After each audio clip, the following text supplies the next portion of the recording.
Hi everybody, my name is PhD Worm, and today I'm going to break down for you how I arranged Sarah the Pterodactyl. So, in this little demonstration, I'm going to assume that you already have a song skeleton, which is just kind of some basic chords and a vocal melody. And we're just going to go from there. So if you look on your screen, I'm going to turn these off. So if you look on my screen here, I have a guitar track. Okay, just a really basic guitar track. This is kind of what I came into.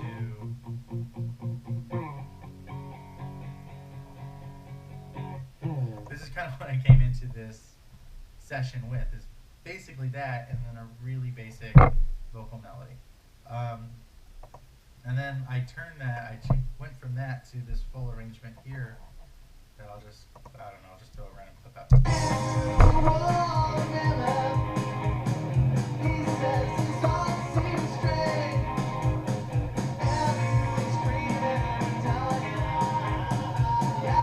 So, as you can see, there's backing vocals, there's a bunch of different guitars, there's drums and bass, that whole thing.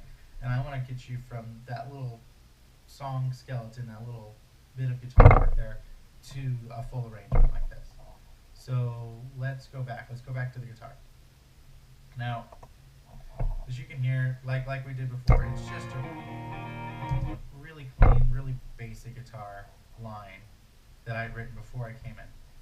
So I know with listening to this, and probably because I've been doing it for a while, I kind of know how these things go together, but I know listening to this how I want the drums to be, but I'm going to try to break that down for you. I'm going to try to break it down for you. Let's see. I've never really gone through this before. So drums, my approach to drums, I like to keep everything as simple as possible. Mostly because I'm a really bad drummer.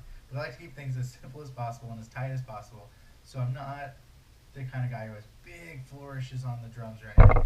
It's just really plain Jane. So let's give you a basic. So here's where the drums come in. I know. So let's show. See, this is really basic. And this is the introduction to the song. Nice and mellow. It's gonna have a vocal opening with this, and I know that.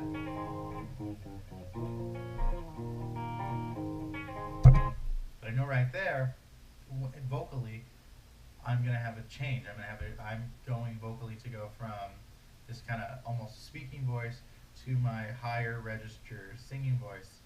So I wanted there to be a big change there.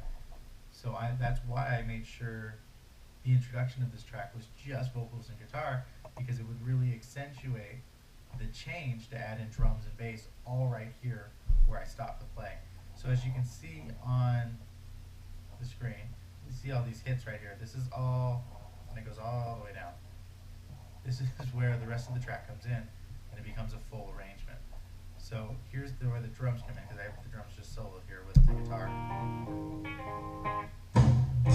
So I made that big cannon effect to kind of, with the snare and the tom, to just kind of make it seem like, hey, or let the listener know, hey, this is where the song changes, the song's going to get big, it's not just going to maintain this small feeling that it did in the introduction. So here we go.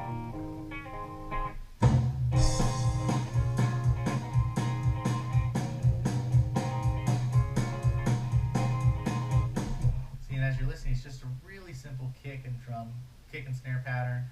I mean, it doesn't get much more basic than that, and I'm going to maintain that really basic feeling throughout the majority of this song. I mean, I can just click anywhere. And you'll see there, I'm just randomly clicking around in here. You'll see there I'm adding crash hits. And I'm adding the crash hits to kind of accentuate changes in the phrasing, whether it be guitar or vocals. So as I'm changing from a pattern, let's say I'm going from an A to a C sharp. Well, if that's a big change, if that's something that I want to accentuate, I'm going to add a crash hit there to kind of draw the listener's ears in more. So like, oh, why is he doing that? Or it kind of draws more attention to what's going on in that change. So it gives the change more importance.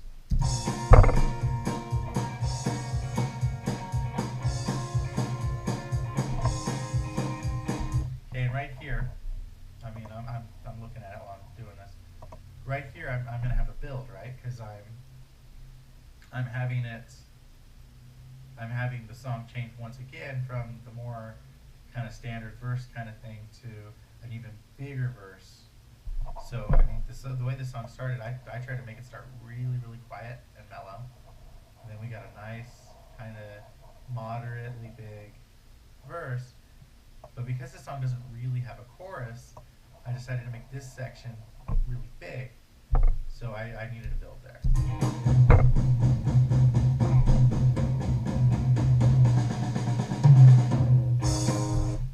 And I mean, that's about as fancy as you're gonna get with my drumming.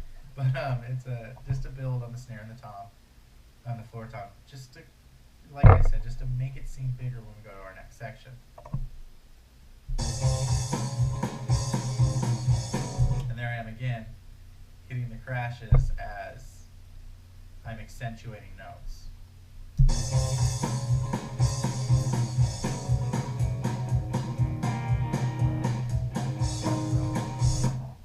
Okay, I think you're getting the point, or at least hopefully you're getting the point. Now we're heading to a point here where, yeah, this is what I want to show you. Now, in the lyrics that I had written before I came into this, I had a section where I was saying, why won't she stop, right? I'll link to the song below somewhere so you guys can go back and listen to it in full, but I'm saying, why won't you stop? And I knew that I wanted to have the whole arrangement. I wanted everything to die there and kind of go along with the lyrics. So I have the drum patterns doing the same thing, the why won't you stop, depending on the floor and the tom, and I'm just short staccato notes to really get in and out.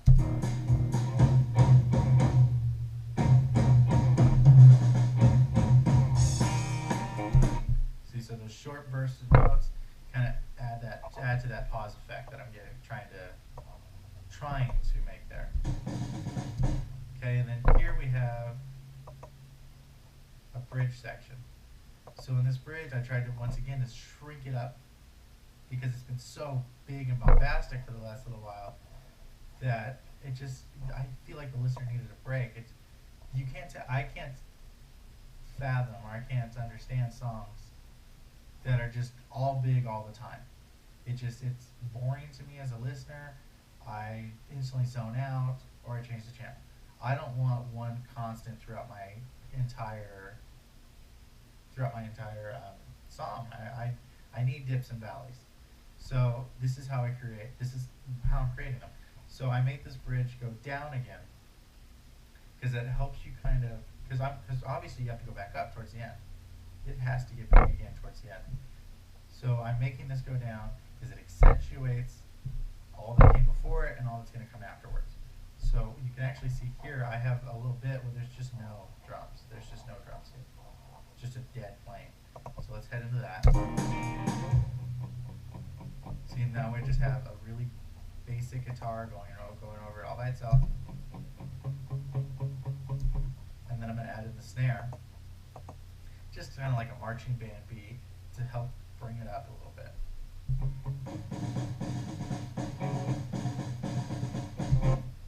But right about here, I want to start making the track build again.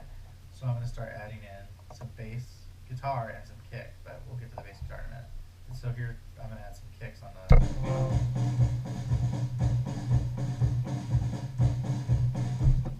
So kind of taking that basic kind of marching band beat and building on it. And then, here we go. And we kind of, once again, I'm going to lead you into a lull. I want the song to dip one more time before we come out to this giant, it's not really a chorus, there's not really a chorus in this song, but if it's normal, if like most songs are going to have a chorus right here at the end. This isn't a standard kind of thing here.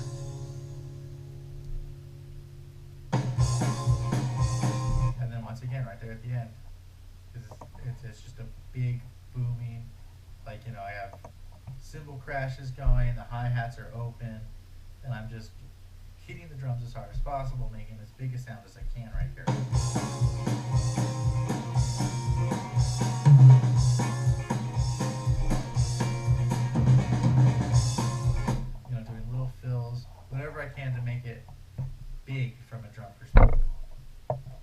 then the song's just going to fade out kind of. We're going to hit the last note here. And that's kind of it as far as drums are concerned. So now we have our drums in there. And I know that's not super exciting because, well, my drumming is not super exciting. That's just part of the deal here. So let's add bass onto that. Because that's always how I work. I work on songs the way, well, in sections. So I have a bass guitar directly on top of the drums, and then I have your normal electric guitars right on top of the bass guitar, and then vocals on top of all of it. I've stacked in my mind, I'm stacking the instruments. So after all of the drums would be done, I would then throw in a bass guitar. And just like we talked about before, all of these instruments are coming in all at the same point right here, because I have that quiet intro again. I just want guitar and vocals there. So I'm going to have them all come in right about here, and now I'll have a bass track.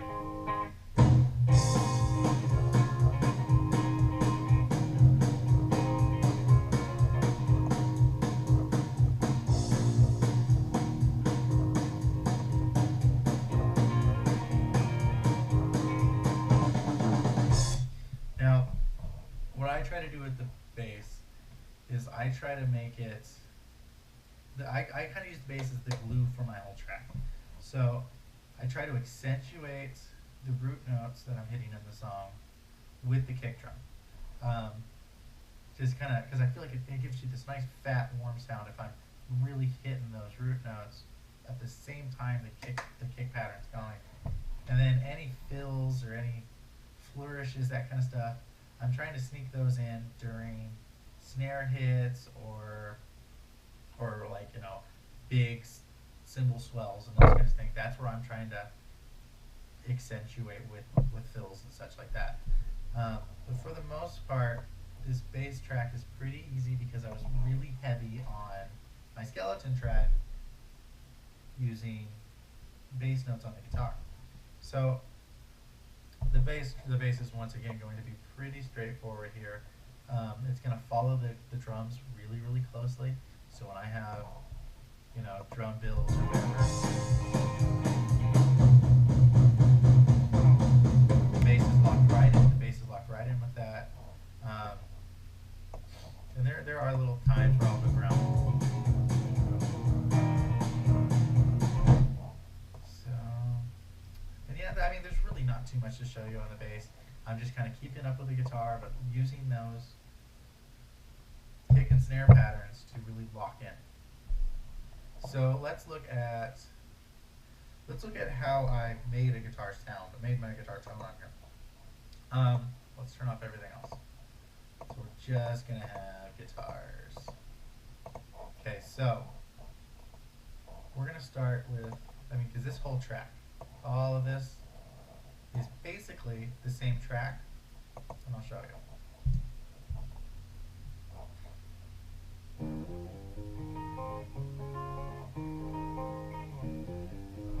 So I recorded that track one time. I sat down, recorded it, actually through a Fender amp, and that's what I did. Then I did the same track again. I played it twice to kind of give you a doubling effect. And I threw one to the left ear and one completely to the right ear to kind of give it more of a full sound in the mix. And it adds this little, like this nice little chorus effect to it.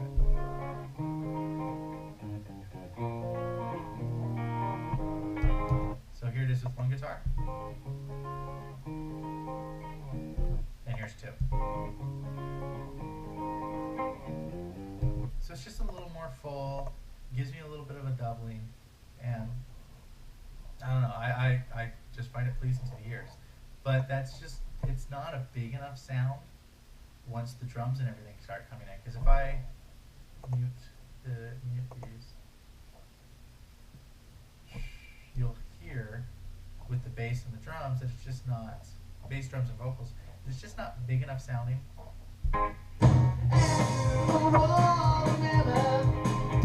See, it kind of gets lost in the mix a little bit there. I guess I can.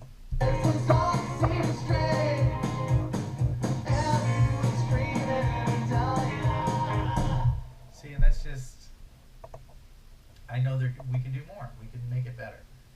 We can make it bigger. So my solution to this is to take those same tracks I just recorded, or those same notes I just recorded and everything, and now I'm going to record them with a distorted guitar as well, and do the same thing where I record it twice, throw one to the left ear and one to the right ear.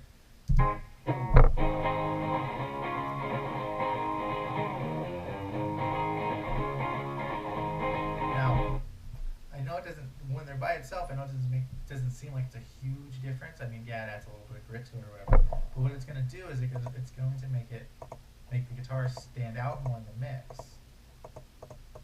And that's really the goal with this, is I'm trying to get more aggressive sounding, bigger guitars, because this is a bigger part of the song.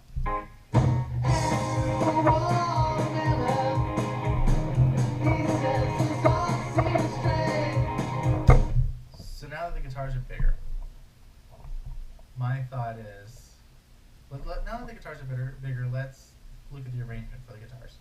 So I have a ton of guitar tracks. 1, 2, 3, 4, 5, 6, 7, 8. 8 guitar tracks. Alright. So the first two, like we discussed, they're just the really plain, clean tracks. The second two are just really plain, distorted tracks. The third set, this is a solo set. Now, originally, when I was writing the song, the solo wasn't here. And I'll show you why I put the solo there. That's really what this is all about, is my arrangements. Eesh, I'm having trouble clicking on stuff. If there's a faster way to do this, I don't know. I'm new to Reaper, so you can let me know in the comments.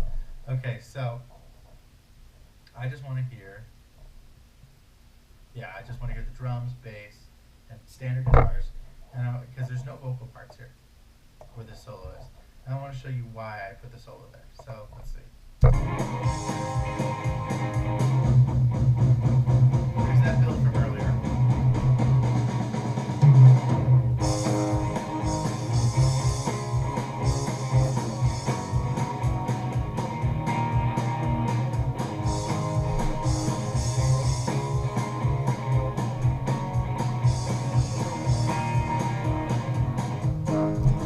Now to me that sounds very empty. And when I first had written the song, I had no idea I was going to put a solo there. I had no want to put a solo there. But when I played back what I was listening to after I had mixed everything and everything was ready to go, it just sounded dead there. Because, I mean, we have vocals and everything all the way up to it. I mean, I can put all of that on. I mean, there's no reason not to. All the way up to it. So all right here is vocals.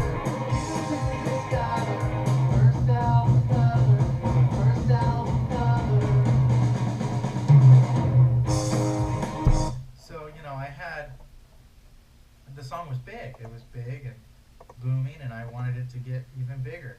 And I just wasn't accomplishing that with the guitar riff I currently had.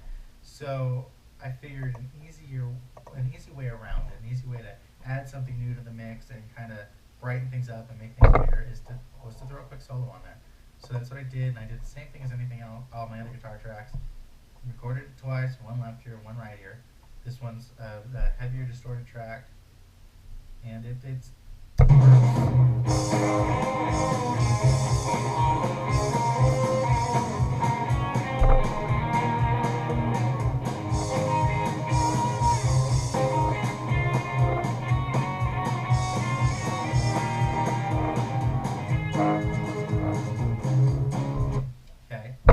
So I mean, like I said, it just builds up the track.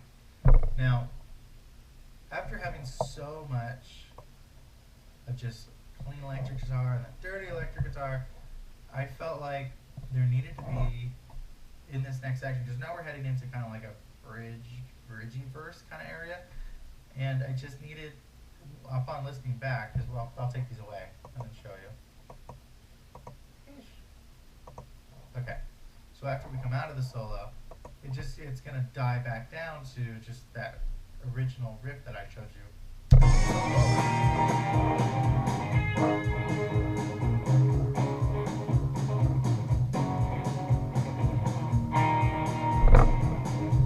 And that's fine. There's really nothing wrong with that, but I just felt like it needed something. And I did quite a bit of trial and error here with what I was going to put here.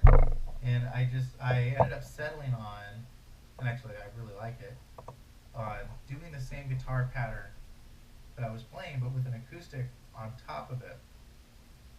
Because it just kind of brings out a little more zinginess to the guitars and helped kind of liven up the verse a little bit, just so we can change things.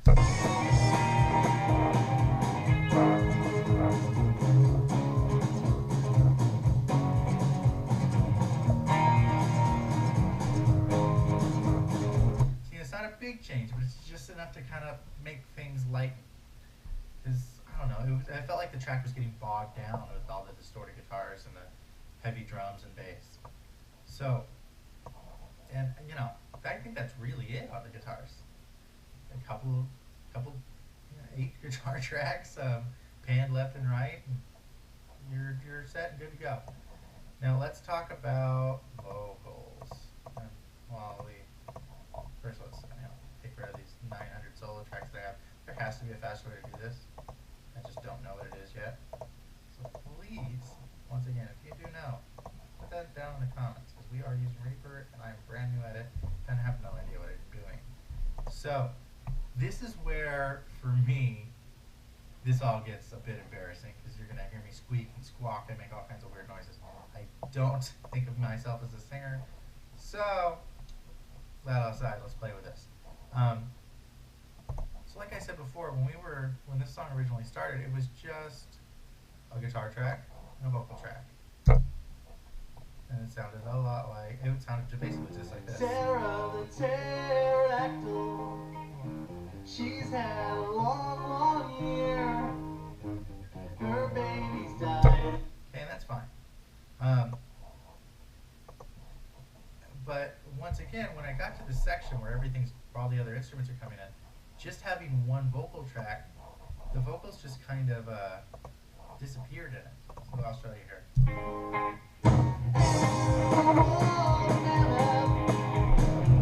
See, to me, they just kind of lost their personality a little bit, and they just really sunk down in the mix. So I decided to double the vocals, much like I doubled the guitars, except instead of panning them left and right, they're both panned up the middle. Because when you overdub vocals like that, when you put them on top of each other, you get this really neat doubling effect, just like with the guitars, but it also kind of gives you this lively, almost reverby or delay kind of thing going on, because you can never do the same vocal track twice. It's never going to be the same. So it just kind of livened things up. So here we go from solo vocal to double. Asteroids brought with this year. Andrew the woolly mammoth, he says his all seems strange. See, and they're not harmonizing. I'm not doing a harmony. It's just the same track over itself. And it really does seem to add a little liveliness to the mix. So that's just my basic vocal track. There's really, like I said, you're coming into this with this. You're coming into the song with your basic melody and vocal track. So that shouldn't be a big issue. I just wanted to show you that I doubled mine up to just kind of make it, once again, just to kind of build it up, make it a little bigger. Here's where things should start sounding funny. This is my backing tracks, my backing vocals. Now, where I decide to put backing vocals is always a challenge, because I have to record, I record everything, drums, bass, guitars, the original vocal line, all of that's on there, and then I sit back and I listen to it. And while I'm listening to the song, I kind of hum along, or I sing along to what I'm listening to in the parts where there's nothing, in the parts where there's space, trying to see if there's anything I can add in, anything I can throw into that song. So let's mute these, so you can't even, so the vocal tracks aren't there, so you don't know. And I'll just kind of show you, hopefully it'll help show you why I put things there. So, Brought with this year. The asteroids brought with this year. And the woolly mammoth, he says this all seems strange. see right there, when I did the he says this all seems strange. To me, that's a point of, I want to emphasize that line. I want that line to be more important. I want the listener to click in with that line. So I decided to add in a harmony note, a harmony line, which obviously, once again, not obviously, once again, I threw the left ear and the right ear, and I'm pretty sure, we're about to find out, I'm pretty sure they're different notes, so they're all harmonies. He says this all seems strange. So there's that one. So I'm hoping this one's a different note. We'll see. I could be wrong. They could be the same. He says this all seems strange. And they are. They're exactly the same. Okay, so with those two tracks together, or those four tracks together, so we have our double plus our double on the harmony, this sounds really big and really rich. He says this all seems strange. And I mean, let's take those away again so you can really hear the difference. He says this all seems strange. It just adds in the low end a little bit. He says this all seems strange. Rounds out the whole note. It just kind of, once again, it'll bring emphasis to it in the full track. He says this all seems strange. Because it makes your ears go, it makes your ears notice that something has changed in the vocal track, so you kind of pay more attention to what's going on. So let's scroll a little further down, and we'll see, I know exactly what those are. So we'll have another line here, and it'll just seem dead. It just seems dead after this line is sung. Oh yeah, I want to mute him. Once again, still learning. That to me, that space there, was annoying. I had no idea what I wanted to do there, and it was just blank and empty. It sounded dull. When I make a song, I don't want any part of the song to bore me. Because if it's boring me, the dude who wrote it and spent all this time and put all this effort into it, it's probably going to bore the person who's just like passing by with it. So I decided it needed something. Couldn't come up with anything really that I liked. And then I just ended up like kind of yelling over it. And I figured that would work, so I just doubled it up. Threw them to the left and right ear.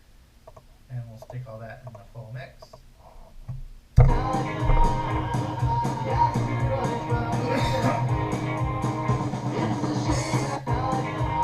Okay, and then here once again we're just trying to accentuate a phrase in the vocals. So I just did another set of harmonizing doubles here. It's a shame that they're dying and screaming and crying. And we'll go back and add all four. It's a shame that they're dying and screaming and crying. See, and I try to keep my, right here, I'm trying to keep my harmonies really monotone and just kind of super smooth, because I know in the main vocal melody, I'm fluctuating a lot. I'm really going up and down in the notes, so I want a constant on the bottom to kind of bring in the low end. And once again, we're just trying to emphasize the notes here. And this will probably be the same. Yeah, it's the same story here. Let's see where else we go. Now here I am singing about a Stegosaurus named Jenny, and I thought it was funny to throw in like a Jennifer Lopez, Jenny from the Block reference. Here's Jenny the Stegosaurus. I'm Jenny, I'm Jenny, I'm Jenny. She says she's from the block, and I'm from the block. So that's probably the same, except I think I have a male and a female here. Let's see. No, I don't. That was an older recording. Well, I'm Jenny, I'm Jenny, I'm Jenny. Yeah, same deal. I'm just doubling up. And that's going to maintain, it's going to go through that whole thing. Oh, why won't you stop?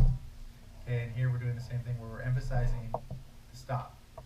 Because this is exactly where I showed you on the drums, where everything was coming to an end. And I was stopping the song over and over again. Oh, why won't you stop? Please will you stop? Come on, just stop. So I just wanted to emphasize that by having a more chorusy effect with the harmonies. Now here, on the very bottom, you'll see I still have 4 tracks. Yeah, right? 4 tracks, yeah. Left of stuff to talk to you guys about. And, eesh, I lost it here. Where did you go? See, I don't. This program, man, I fight it all the time. Just so not used to it yet. Okay. So I have 2, they're both labeled. I have scream left, scream right, and back and die, left and right. So, right here towards the end, I wanted it to sound, I keep saying the word big, that's a great descriptor. I wanted it to be just all of this noise. I wanted it to sound like the explosion that we're singing about in the song. And all of these guys are talking about how they're going to die and it's the end of everything. So I wanted it to just be super chaotic. So I took the normal vocal track, I had the standard vocal track up in the middle, and then I threw a set of staccato phrases where I'm saying, I'm die. Da da da da da da da die. To the left and right. And then I threw a scream to the left and right, where I'm screaming the word die. Da da da da da da da die. And we'll solo those by themselves. Die. And when you solo like when I'm doing like a scream track like that, to me it always sounds super thin. Die. You can actually hear my voice crack at the end of that. So I always double it up.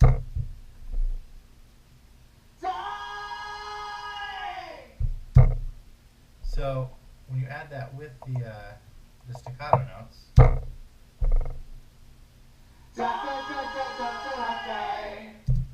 it's already starting to get like a little, this is a lot of stuff going on here all at one point. And then I'll add in the 2 main vocal tracks. We're gonna die. We're gonna die. So that's all starting to get more and more chaotic, like I was looking for. But when you add it with the entire track, it just sounds like, to me, it sounds like the end of the world.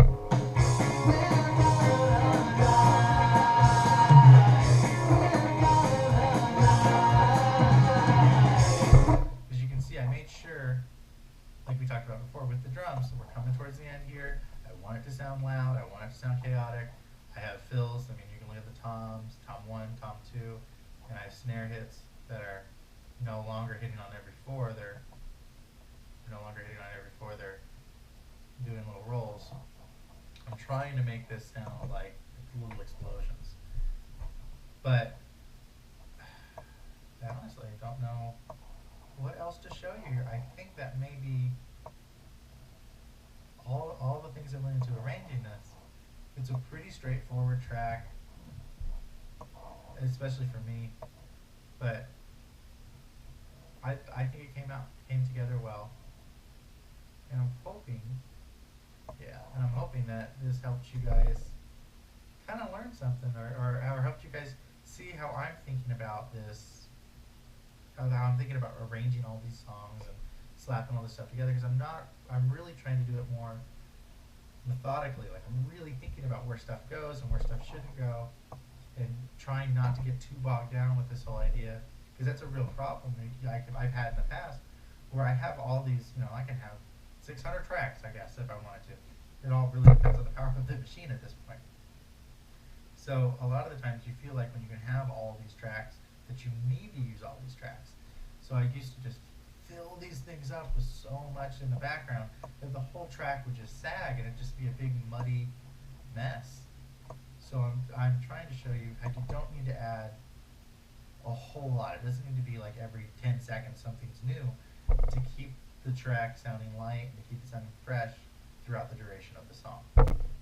If you guys have questions or comments or anything you think I can help you with, go ahead and put it in the comment section below. I'm more than happy to answer your questions, and I'm more than happy to tell you what little I know about this. And And if you have any tips on how to figure Reaper out better, I mean, I was using GarageBand for the last 5, 6 years, so this is all new to me, and I literally got it like a month ago, so I am at a loss with this thing.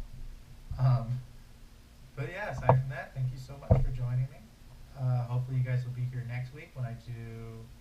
I'm not sure what song we're doing next week, but I'll be breaking that one down as well. This is going to be a new weekly series. Every Friday I'm going to release how that track came to be.